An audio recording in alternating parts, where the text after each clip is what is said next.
Wow, in the pop world, I don't really like what's going on. In the rock world, I like. On the progressive side, there's some cool stuff going on. In the jazz world, there's some stuff I hear that's pretty amazing. That I hung out with Scott Kinsey a couple of months ago, and he played me his newest two records, and that's an amazing writing and playing. It is incredible. And then tonight I'm here at the club in Moscow, and Gergo just played. It's the first time I got to see him live, and he's all over Scott Kinsey's record, and that's some really amazing stuff. Really, some of the best stuff I've heard in a long, long time. So, it's all over the map. It's kind of what you tune into. But there's some young jazz artists that I really like, and just in the pop world, not so much. Where it used to be, when I was young, the pop and the rock world, there was a lot of great things going on that really inspired me.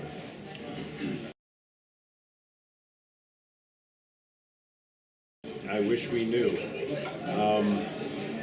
It's not as popular. It's never been as popular as pop music or rock music, and our audiences are very loyal, but the numbers aren't quite the same. It's kind of always been like that, but now it's even more so. I don't know. It's a good question. I think the media, doesn't really give us the respect. The jazz artists or jazz fusion artists, we don't give the respect as we once did. I remember the first time I visited Los Angeles was in 1976. I was on. It was like I went out there with a McDonald's All-American band. I was a trumpet player at the time.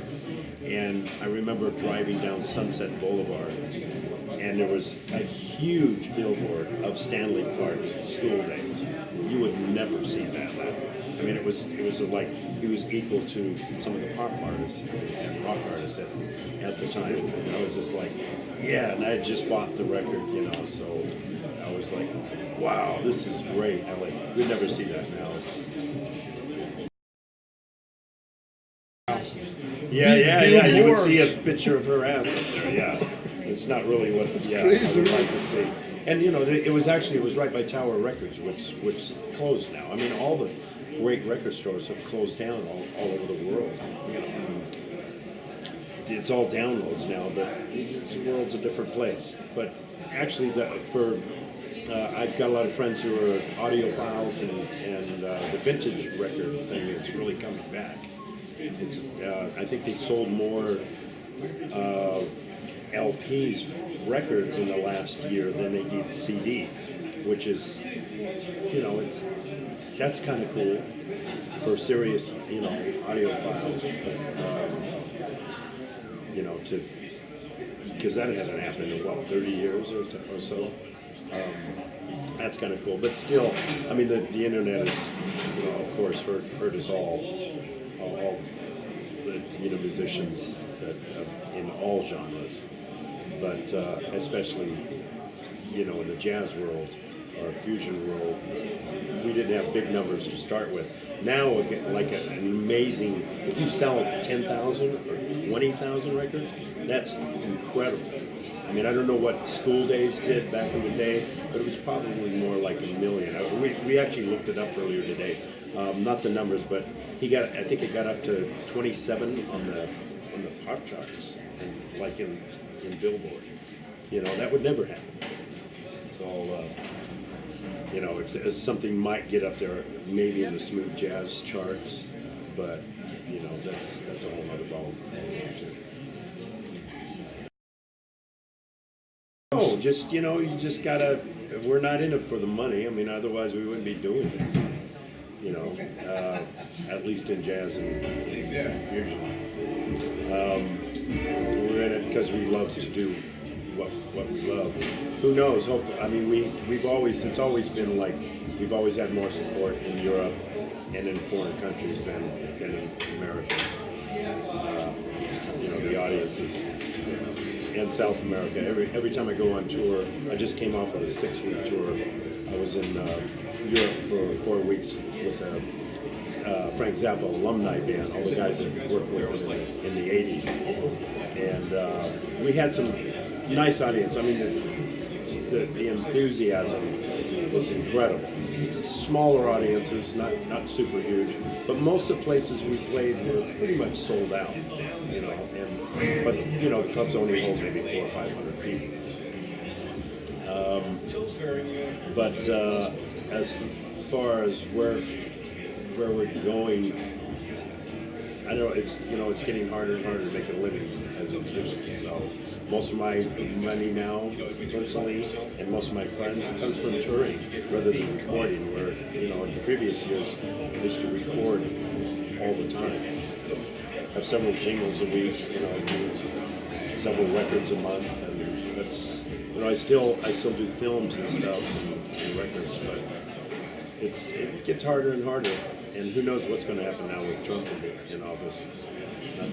Not that we're really going to probably see anything for us change. It won't really have an effect on us, except healthcare, because a lot of musicians that don't make a lot of money, the Obamacare system has actually helped us. Not everybody, but for me, it really is. Who knows what the future holds? We just got to keep creating, keep moving forward, trying to keep it fresh. And there's some great young artists out there that I've heard recently that give me hope and inspire me. I like it very much. The current group that I'm touring with here, it's Vinskevich Taylor Quartet, and I came here to the club tonight with Nick Vinskevich. He's a saxophonist. His father and him collaborate on most of the music we're doing, and it's that sort of thing. It's a world jazz sort of thing. It combines Russian, almost classical elements with American jazz, with a Russian folk elements. We've been touring with a Russian folk choir named Rostan, and it's very interesting because we're kind of taking some bits of Weather Report, kind of harmonically and groove-wise, and putting them together with Russian folk. And a lot of the folk music that they sing, a lot of the scales, it's a Lydian flat 7 scale, so it's a certain quality to it. It was like, when I first heard it, I was like, wow, that's some hip shit. So kind of, we wrote these compositions around their musical scales and tried to, combine elements of contemporary fusion or contemporary jazz and folks, so it's a pretty world sound. The bass player and I really love also to play African and Brazilian music, so we bring that to the rhythm section, and it's kind of a new sound. It's different than anything I've heard.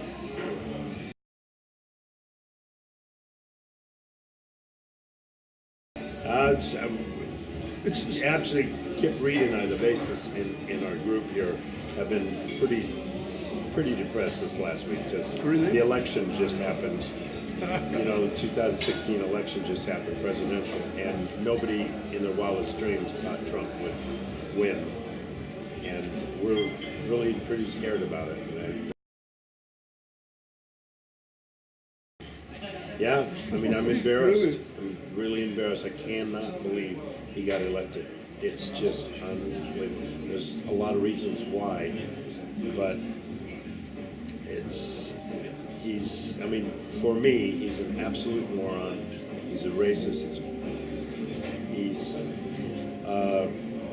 doesn't believe in women's rights. He doesn't believe in most of the things I believe in. He's totally opposite from me. But also, well, that's a major situation when you get the head of the free world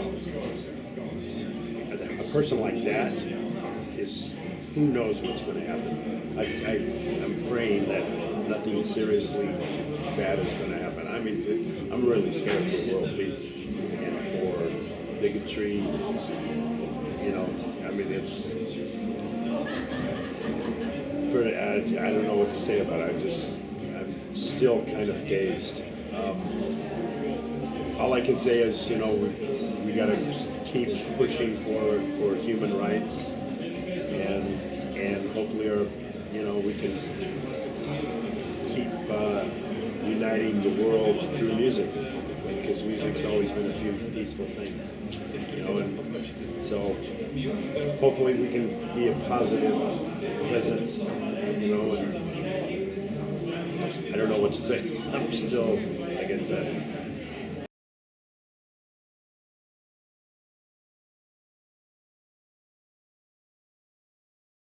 Artists that, especially in the alternative rock world, to me, that are saying what's going on.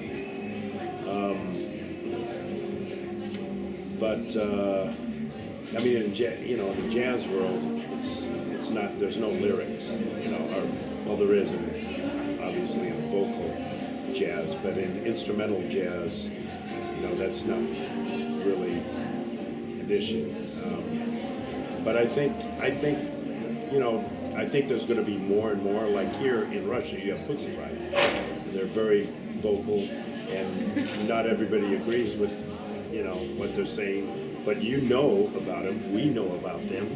You know, the whole world knows who Pussy Riot is, and you know they're trying to make a statement.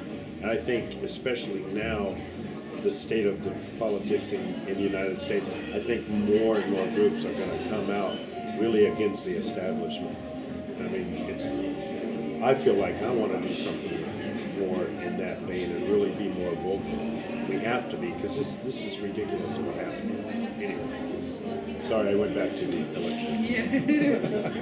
It's just traumatic. It's very strange. Really. Yeah, it's very strange. But, you know, I mean, I've seen a huge change in Russia. I've been coming here for like 12 years now. And when I first came here, there was a lot of sad faces. And I mean, now I see so much improvement here as far as just general happiness, you know, and well-being. I don't know if that's the case, but just walking on the street and meeting people, it's so much more friendly now. And people are smiling, and I think, you know, you guys had a rough life over here. And Leonard Biskevich, the leader of the group I'm in here, he was one of the guys during the communist regime that kept jazz alive. And I mean, that back then it was illegal. You weren't supposed to own any jazz records. So, you know, it's so much better now, and you know, places like this give me hope that we'll keep, you know, getting better. And the world's it's becoming a much smaller place these days. You know, I'm over here or out of the United States as much now than I was in. You know, I tour so much, and I love touring, but I just think the world's becoming a smaller place, and if we all work together, hopefully, you know, we'll get through the bad times. Thank you. Sure.